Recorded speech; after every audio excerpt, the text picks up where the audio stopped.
Do you even remember how Warrior Nun Season 1 ended?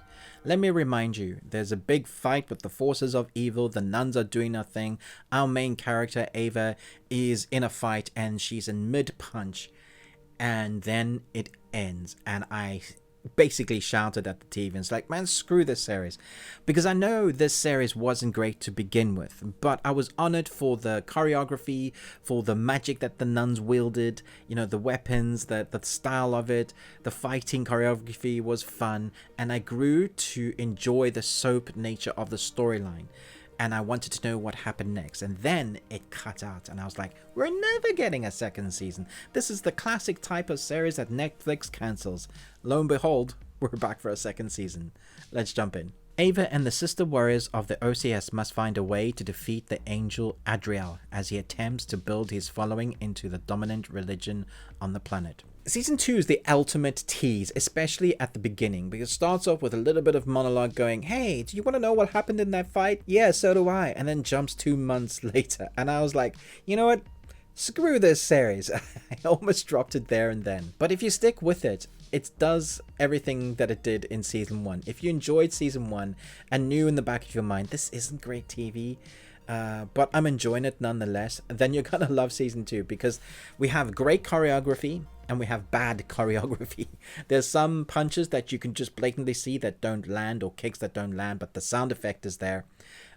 At least they don't show the angle good enough with the camera work so that you can see that it's not landed. If the camera was slightly tilted, then that would have been fine. It's that sort of, yeah, this is great. I love the creativity and the martial arts and how you've incorporated your powers. And then sometimes you're like, ugh, that was a little bit iffy. However, that is all great, and sometimes it's big, and sometimes they're using special effects, and sometimes they're really going for it, and I enjoyed that aspect of it. It does feel a little bit like the story of Star Wars, where it's like they're rebels now, they're proper rebels at the beginning at least, and then they work themselves back into defeating their enemy, who's an angel. And there's also this big storyline of the corporation that were potentially good guys, and you're wondering who the good guys are and the bad guys, because it's not quite black and white, even though the nun outfits are black and white, which is good. I think if your good guys and your bad guys are just clear good guys and bad guys, and then there's no depth, and they have attempted to build some depth into our characters, although the dialogue continues to be cliche. The character arcs with who they love and who they don't love is written like you know exactly what's going to happen next, and you're going to guess what's going to happen next. I don't think we're going to get a third season, but, you know, it's a miracle we got the second season. Perhaps because we're dealing with angels and stuff, we might get more. But I think for the moment, I enjoyed what they've shown us, where the story went. It was fun. It did what it said on the tin. The choreography at times shines, and other times it isn't great. There's a couple of characters we follow here, not just Ava, that I found to be more interesting. That is the story I wanted to follow, that I was hoping it was going to go a certain way. I think I was rooting for them more, but then doesn't quite go where I wanted it to. It's very shallow on the surface, soap drama, teeny in places, and then sometimes is quite dark.